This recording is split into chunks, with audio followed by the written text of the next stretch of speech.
마태복음 2장 1절로 8절 말씀 저와 한 절씩 교독하시도록 하겠습니다.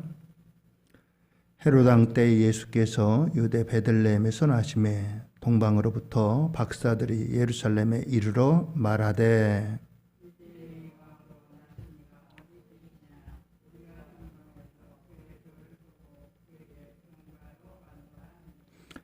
헤롯 왕과 온 예루살렘이 듣고 소동한지라.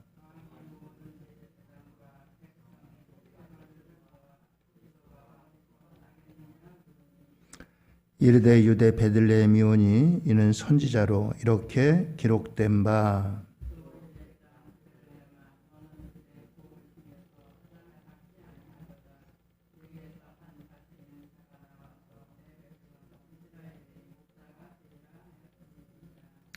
이에 헤롯이 가만히 박사들을 불러 별이 나타난 때를 자세히 묻고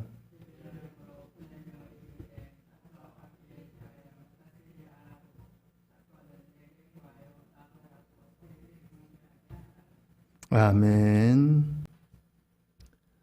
할렐루야. 오늘도 하나님의 은혜와 축복이 우리 연속연의 가족들 모두 위에 함께 하시기를 바랍니다. 오늘 말씀의 제목은 그에게 경배하라, 이런 주제가 되겠습니다. 1970년대만 돼도 성탄이 다가오기 한 달 전부터 거리에는 캐롤이 울려 퍼졌습니다. 근데 언제부턴가 이런 소리도 들리지 않고 또 분위기도 많이 가라앉았습니다. 작년과 올해는 또 코로나19로 더더욱 침체된 것만 같은 그런 이제 분위기를 갖고 있습니다. 오늘 우리에게 그에게 경배하라 이 말씀을 통해서 오늘 주님이 오실 때의 그 모습과 주님의 오심을 대하는 사람들의 모습을 통해서 우리가 주님을 맞이하는 어떤 자세를 가져야 될 것인가를 함께 생각하려고 합니다. 우리나라에서는 이렇게 성탄의 이제 분위기가 많이 이제 사라졌지만 제가 한 3년 전인가요? 갔던 베트남은 그때 갔던 때가 10월인가 11월인데 그때부터 크리스마스 분위기가 나는 것 같더라고요. 장식도 그렇고 음악도 그렇고 말이 사회주의지 뭐 거의 자본주의 모든 것들이 많이 받아들여 가지고 베트남이 경제 개방을 하고 또 발전하고 있잖아요. 그래서 가봤던 그곳은 아주 이제 우리나라의 70년대에 성탄을 앞둔 그런 모습과 또 그리고 소리가 들려지는 그런 모습에 적지 않은 충격을 받은 적이 있습니다. 자, 오늘 성탄의 모습을 앞에 두고 있는 이러한 모습을 같이 생각하려고 합니다.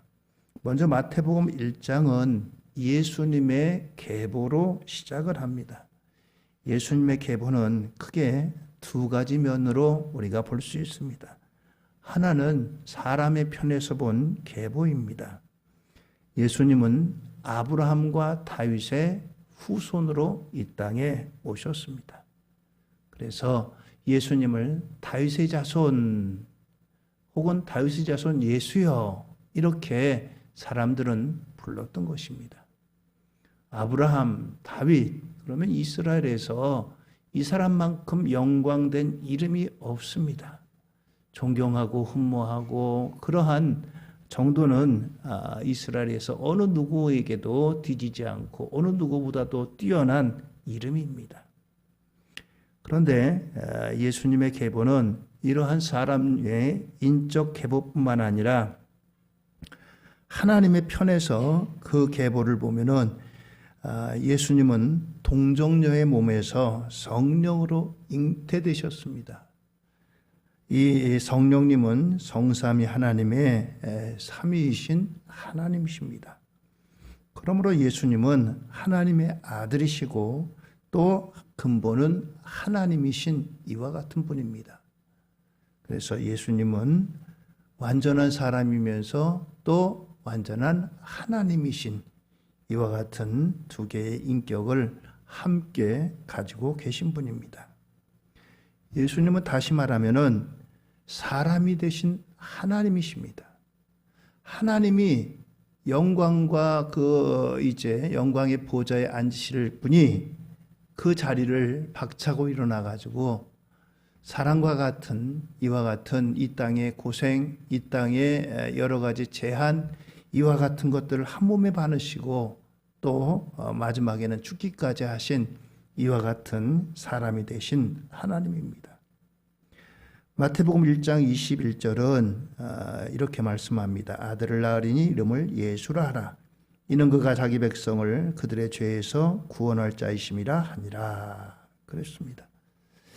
천사가 요셉에게 일러준 대로 예수님이 사람 되신 것은 우리를 우리의 죄에서 구원하기 위해서 이 땅에 오셨고, 또한 친히 그 이름에도 이와 같은 목적이 나타나 있습니다. 이처럼 예수님은 모두가 다 우리를 구원하기 위해서 오셨기 때문에 기쁨으로 맞이해야 되겠지만 그렇지 않은 모습을 볼 수가 있습니다. 오늘 본문에 보면은 서로 다른 세 종류의 반응들이 나타나는데, 동방으로부터 온 박사들이 있습니다. 이들은 예수님에게 경배하기 위해서 먼 길을 오랜 시간 동안 그 산 넘고 물 넘고 이와 같이 고생하면서 찾아온 사람들입니다. 반면에 예루살렘에서 종교적으로 가장 지도층에 있는 대제사장, 서기관, 이들은 왕이 오셨다고 하는 이런 말씀을 들음에도 그들은 관심을 기울이지 않습니다. 심지어 당시에 분봉왕 헤롯은 예수님에게 적대감을 갖는 이런 자세를 갖고 있습니다. 오늘 우리에게 이들의 모습을 통해서 나의 모습을 발견하고 올바른 예수님을 맞이하는 우리 모두가 될 수 있기를 바랍니다. 먼저는 박사들이 예수님께 경배하러 왔다. 마태복음 2장 1절에 이렇게 말씀합니다. 헤롯 왕 때에 예수께서 유대 베들레헴에서 나심에 동방으로부터 박사들이 예루살렘에 이르러 말하되 라고 했습니다. 시기적으로 헤롯 왕 때에 헤롯은 이제 로마가 실질적으로 유대를 지배하지만 그들에게 이제 자치권이 있는 것처럼 세운 허수아비 왕입니다. 실권이 없고 아무런 그와 같은 이제 힘이 없는 왕입니다. 근데 이 헤롯은 어떤 사람이냐? 유대인이 아닌 에돔 사람 출신입니다. 그리고 또 이두메 사람으로서 그래서 이 헤롯은 늘 유대인의 이제 눈밖에 난 사람입니다. 비록 허수아비지만 왕으로 세운 사람이 유대인도 아닌 에돔 사람들입니다. 그러다 보니까 이 헤롯은 이 유대인들로부터 관심을 얻기 위해서, 환심을 얻기 위해서 늘 관심을 기울이고 여기에 이제 신경을 이제 꼭두 세운 사람입니다.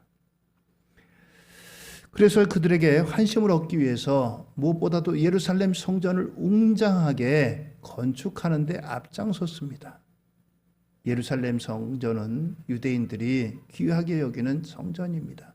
그래서 이 성전을 어떤 건물보다도 아주 웅장하게 화려하게 지어가지고 유대인들의 관심을 샀던 사람입니다.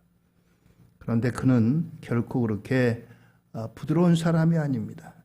그의 잔인함을 보여주는 말씀이 마태복음 2장 16절에 이렇게 말씀합니다. 이에 헤롯이 박사들에게 속은 줄 알고 심히 노하여 사람을 보내어 베들레헴과 그 모든 지경 안에 있는 사내 아이를 박사들에게 자세히 알아본 그때를 기준하여 2살부터 그 아래로 다 죽이니 라고 했습니다. 왕이 났다고 하니까 이제 찾아온 이제 그 박사들에게 왕이 어디서 났는지 나에게 알려줘라. 그런데 그 이제 왕으로 난 아이를 찾을 수가 없습니다. 그래서 2살 아이에 모든 이제 사내 아이를 다 죽이라고 하는 명령을 내릴 만큼 그는 아주 잔인한 사람입니다. 권력욕에 아주 집착하는 그런 사람입니다. 자, 이렇게 이제 이와 같은 모습을 하고 있습니다. 유대 베들레헴은 예루살렘에서 아주 가까운 곳에 위치하고 있는 그런 지역입니다. 누가복음 2장 4절의 말씀처럼 유대 베들레헴은 다윗의 동네라고 불리운 동네입니다. 다윗이 이곳 출신이기 때문입니다. 본래 요셉과 마리아는 저 이스라엘의 북쪽에 살고 있던 사람입니다. 우리로 말하면은 저 함경도 함경 남북도에 살고 있는 사람이 이제 로마의 가이사 황제가 아구스토 황제가 호적을 하라고 하니까 자기 고향으로 돌아가서 호적을 하는데, 우리로 말하면 저 함경도에 있는 사람이 서울 근처에 부천 정도에 와서 호적을 하는 정도입니다. 먼 길을 와가지고 자기 고향에 가서 호적을 하러 왔다가 그만 이제 이곳에서 출산을 하게 된 것입니다. 오늘 이와 같은 배경을 안고 있습니다. 그런데 여기 동방으로부터 온 박사들은 어떤 사람들이냐? 이 사람들은 이제 하늘을 쳐다보고 점을 치는 그런 사람들입니다. 점성술에 능한 이런 사람들입니다. 이 사람들은 이제 다니엘서 2장 48절에 보면 지혜자의 어른이라고 할 만큼 높임을 받았습니다. 인정을 받았습니다. 에스더 1장 13절에서도 현자라고 불릴 만큼 그들은 지혜로운 사람이다라고 했습니다. 하늘의 이제 변화의 모습을 보면서 길흉을 점치고 또 그리고 시대를 바라봤던 그런 사람들입니다. 이 사람들이 하늘의 별의 움직임을 보고 이와 같이 먼 곳에서 이 예수님을 찾아왔던 것입니다. 그들이 예루살렘에 이르러 이제 한 말은 마태복음 2장 2절에 보면 유대인의 왕으로 나신 이가 어디 계시냐? 우리가 동방에서 그의 별을 보고 그에게 경배하러 왔노라 하니, 그렇습니다. 별을 찾아오다가 별을 잃어버렸습니다. 그래서 이 근처 어디 가면은 이제 찾겠다 해가지고 예루살렘 이스라엘의 수도에 가서 사람들에게 왕이 나셨다. 그러면은 왕이라고 하면은 일반 사람들이 태어났다고 하면 누가 어디서 태어나는지 알 길이 있겠어요? 그러나 왕이라고 하면은 사람들이 알 것 같아서 예루살렘에서 이 사람 저 사람에게 물었던 것입니다. 그리고 또한 왕이라고 하면 그들도 기뻐할 것이고 자신들도 그를 찾아서 경배하기에 사람들이 넉넉히 안내해주고 인도해줄 것으로 생각을 했습니다. 그러나 그들은 결코 이제 그렇지 못했던 것을 봅니다. 동방의 박사들은 왕으로 경배하러 왔지만 이제 이스라엘 땅에 있는 그들은 이 예수님을 전혀 맞을 준비가 되어 있지 않았던 것입니다. 오늘 이 동방의 박사들이 찾아온 목적은 경배하러 왔다, 경배하러 왔다라고 했습니다. 그런데 이 경배라고 하는 말은 오직 하나님께만 사용하는 단어입니다. 왕에게도 장군에게도 주인에게도 귀족에게도 그 어떤 누구에게도 사용하지 않는 단어가 바로 이 경배라고 하는 것입니다.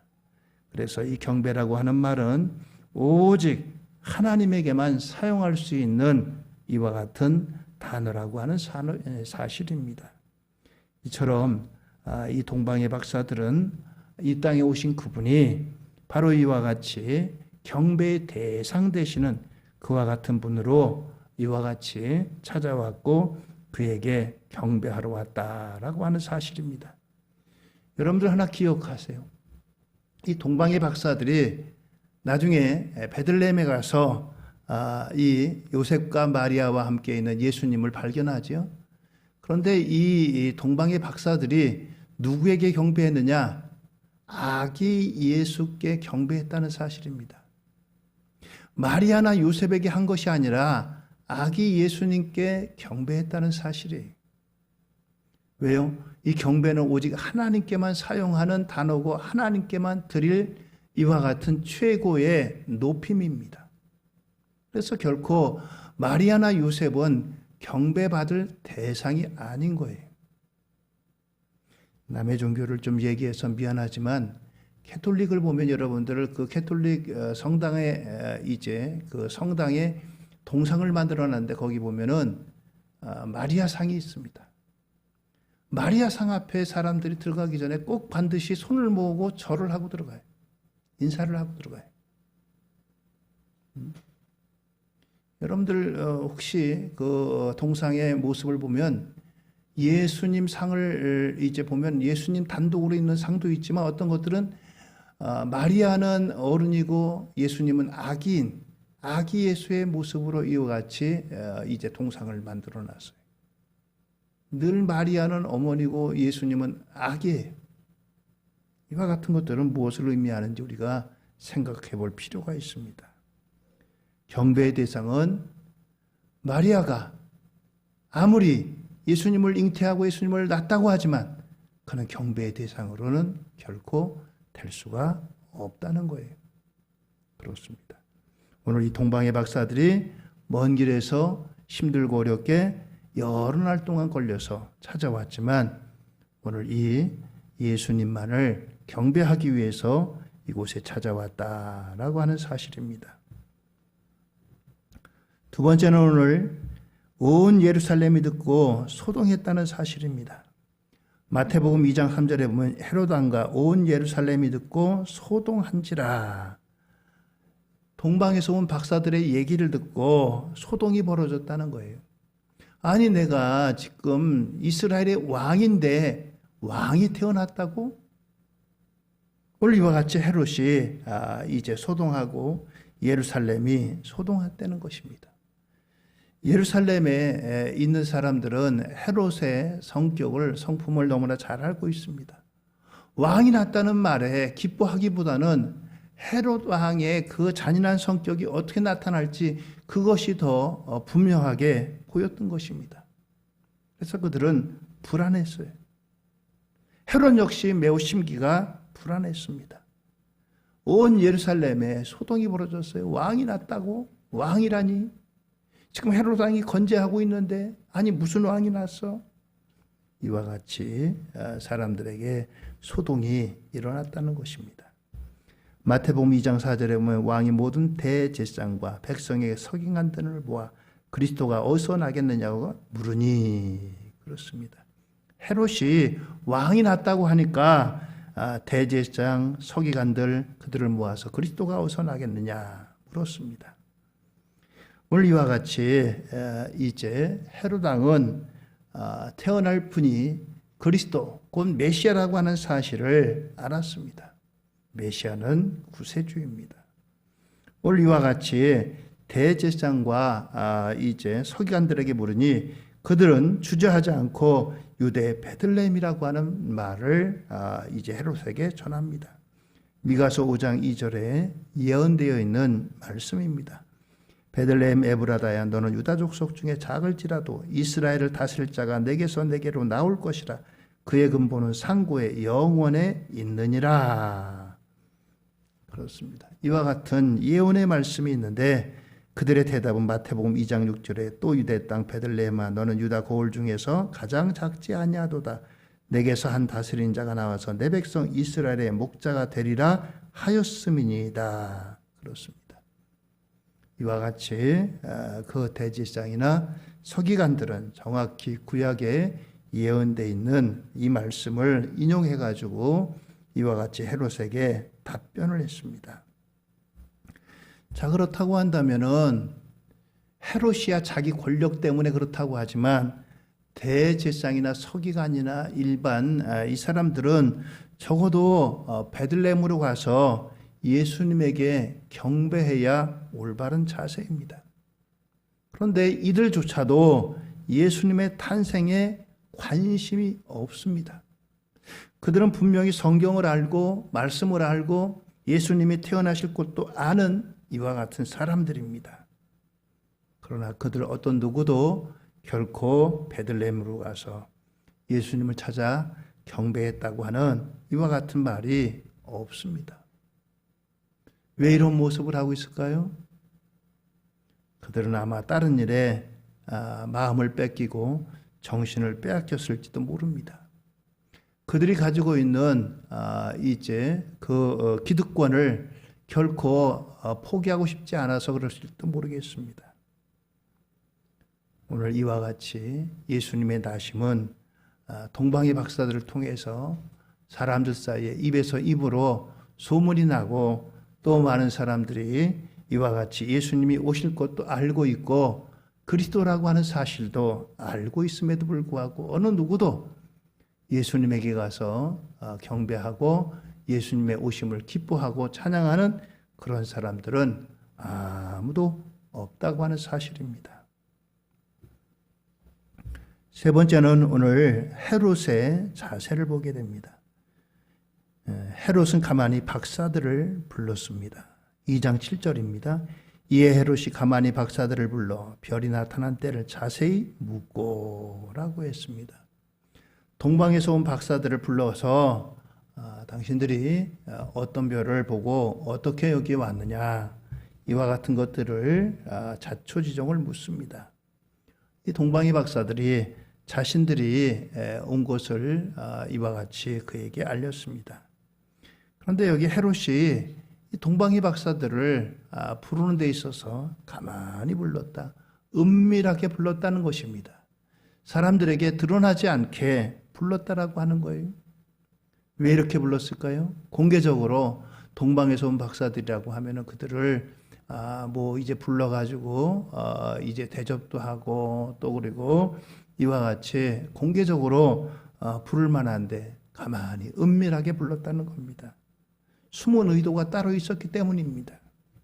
자신의 권좌를 지키기 위해서 왕으로 왔다고 하는 이 아기를 죽여 없애는 것이 자기의 권력을 유지하는 데 도움이 됐기 때문입니다.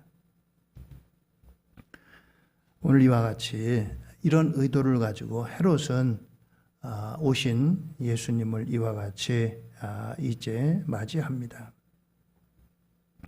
동방의 박사들이 이제 이와 같은 헤롯의 질문에 답변을 기록하고 있지 않지만 2장 16절에 보면은 이제 미루어 짐작할 수 있는 이런 말씀이 기록되어져 있습니다. 이에 헤롯이 박사들에게 속은 줄 알고 심히 노하여 사람을 보내어 베들레헴과 그 모든 지경 안에 있는 산의 아이를 박사들에게 자세히 알아본 그때를 기준하여 2살부터 그 아래로 다 죽이니라고 했습니다. 이 헤롯이 동방의 박사들을 극진히 대접하고 그러면서 당신들이 갔다가 올 때에 이제 왕을 경배하고 오거든 나에게 알려달라라고 했지만 그들이 결코 이제 헤롯에게 가서 알려주지 않고 그냥 갔습니다. 그래서 이제 헤롯이 이제 동방의 박사들에게 속은 것을 알고 이와 같은 이제 끔찍한 살육전을 벌였던 것입니다. 2살도 안 된 아기들이 무슨 죄가 있는 그런 이제 죄에 그가 이렇게 살육전을 벌입니까? 예수님이 이 땅에 오실 때 이와 같은 이제 그 헤롯의 이제 그런 만행을 보게 됩니다. 헤롯은 결코 이제 왕으로 오신 분을 그는 경배하기 위해서 만나려고 한 것도 아니고 그가 이제 가지고 있는 의도는 철저하게 자기 권력을 유지하자는입니다. 권력을 유지하는 데 있어서 방해가 되는 그 이제 어떤 존재도 용납하지 않겠다라고 하는 겁니다. 그렇습니다.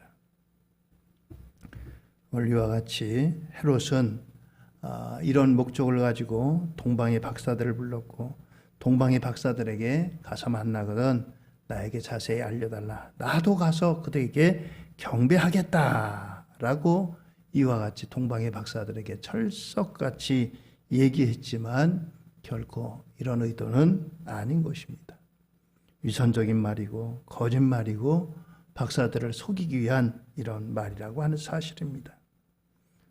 오늘날도 예수님을 대적하는 사람들이 있습니다. 요한복음 15장 18절에 보면 세상이 너희를 미워하면 너희보다 먼저 나를 미워한 줄을 알라라고 했습니다.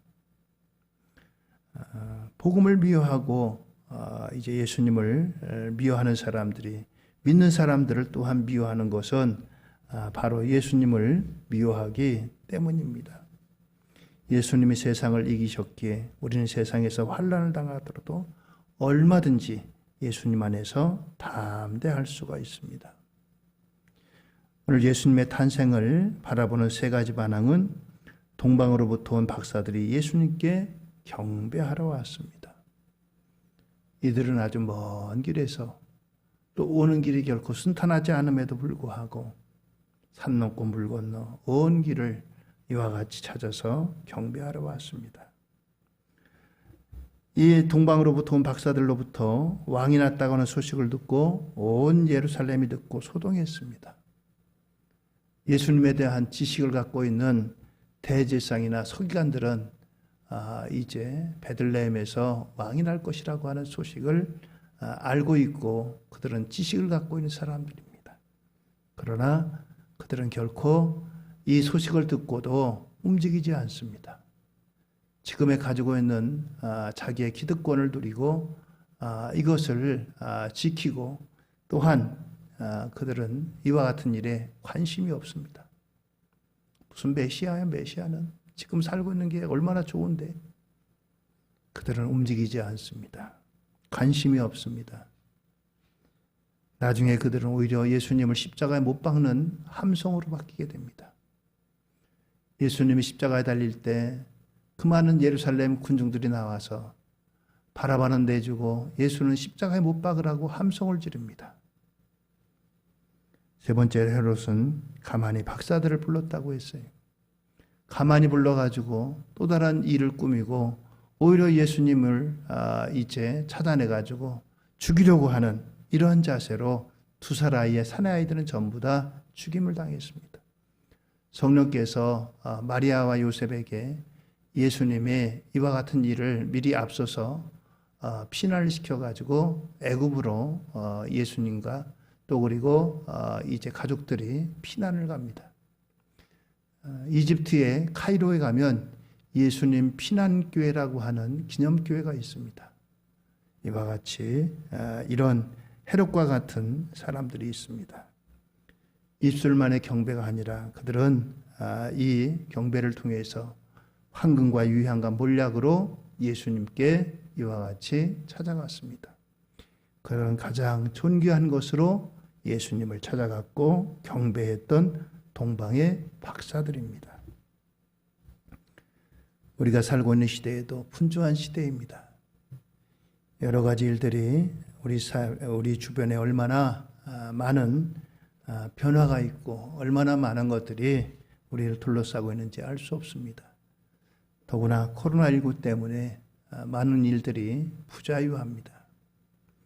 오늘 그러한 가운데도 예수님이 오신 이와 같은 성탄은 다시 다가옵니다. 어떤 마음으로 성탄을 맞이하고 예수님을 맞이하겠습니까? 오늘 저와 여러분들 우리들이 동방의 박사들처럼 진정 마음을 다해서 예수님을 경배하고 오실 예수님을 준비하고 맞이하는 우리 모두가 될 수 있기를 예수님의 이름으로 축원을 드립니다. 그것이 성탄을 앞두고 오실 예수님을 맞이할 가장 귀한 자세입니다. 알고 있다고 해가지고 그것을 실천하는 것은 결코 아닙니다.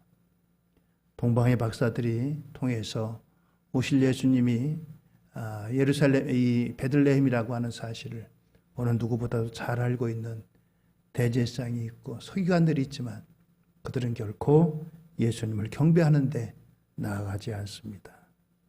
오늘도 저와 여러분들 오실 주님을 맞이하는 우리 모두가 되기를 예수님의 이름으로 축원을 드립니다. 기도하시겠습니다.